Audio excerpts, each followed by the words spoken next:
आज एक विचित्र वास्तव अनुभवायला मिळते.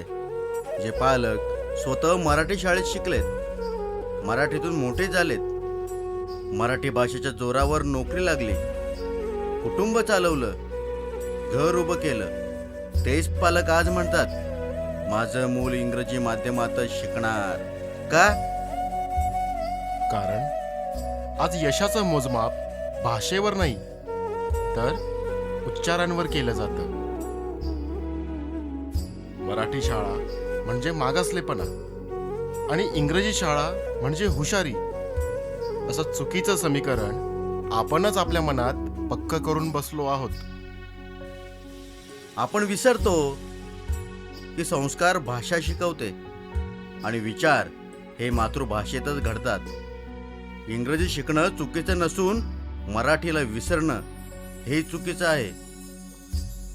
आज मूल इंग्रजीत बोलतंय म्हणून त्याचा आपल्याला अभिमान वाटतो, पण उद्या तेच मूल आपल्या आई वडिलांची भावनेने बोलू शकणार नाही याची भीती नाही वाटत.